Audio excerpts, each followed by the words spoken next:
Boom! I'm a gun! What's up, guys? Tara here for Rev3 Games. It's the last day of PAX, and I am here in a super private meeting room with Chad Moore. He is the lead narrative designer of WildStar, which is an upcoming MMORPG.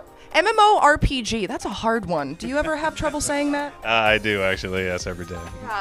So this is actually my second time seeing WildStar. You guys had your big reveal at last year's PAX, and it seems like a lot has changed, not just within the game itself, but also within the landscape of MMORPGs now. You know, you've got Guild Wars 2 out now. That's changing so many ideas that people have about these kinds of games. I want to know what you guys are trying to strive for in order to really stick out and be unique. Well, I think there's a lot of areas that we're trying to do that in. Two of the big ones. One is combat. If you've seen anything about our combat lately, we have a pretty unique and dynamic system that you. I did just see it. You seemed pretty impressed when you saw it. You know? But that's one of the big differentiators that we're focusing on. Combat is something obviously that you're doing all the time in MMOs, and so we wanted our combat system to be something unique and memorable, and we think that we've sort of hit on something that people seem to enjoy. Yeah, and that kind of hinges around this idea of telegraphs, right? Can you explain what those are? Yeah, so while you play our game and you're engaging hostile mobs, you will see telegraphs on the ground. These are sort of threat indicators that are telling you where attacks are going to happen and where you need to get away from. Those indicators can take different shapes, different durations. They have random placement sometimes. Different mobs have different sets of these that they engage you with. And so because of that, our combat is pretty dynamic. There's a lot of movement associated with it. We design our abilities and our classes around this system, and we think that it's something different out there that people haven't seen yet. Yeah, and a lot of the combat also kind of hinges around using the environment to your advantage, right?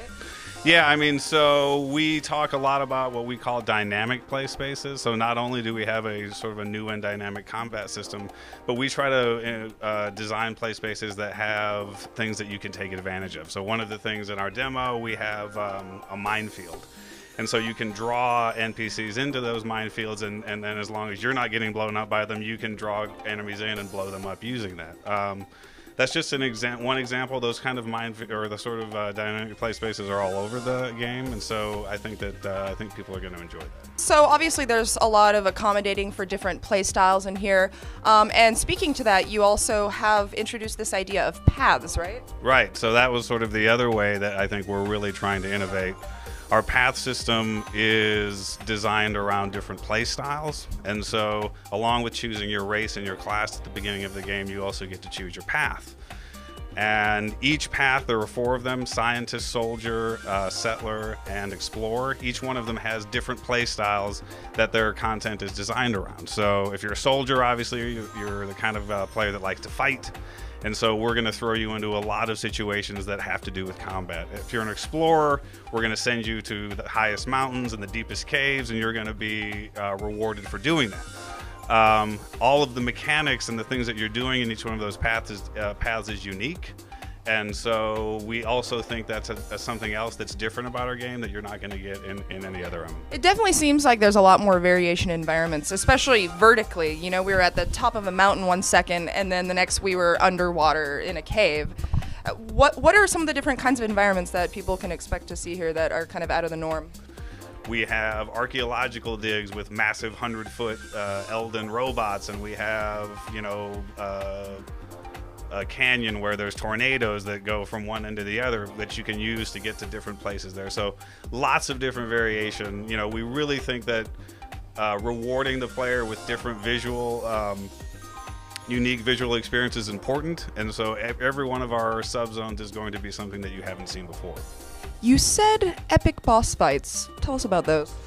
Well, you'll see a few of them in our demo, but it's really important for us when you run across bosses that A, they look super cool, but B, that they have a bunch of different behaviors and attacks, right? So that as you've gone through, if let's say you're at level 6 and you do a boss at level 7, everything that you've learned from 1 to 6 is going to be necessary in order to overcome that boss, and each one will have its own sort of unique style and unique way of fighting that you'll have to figure out how to get past. So it's kind of a learning experience, you know, you get better as you go along.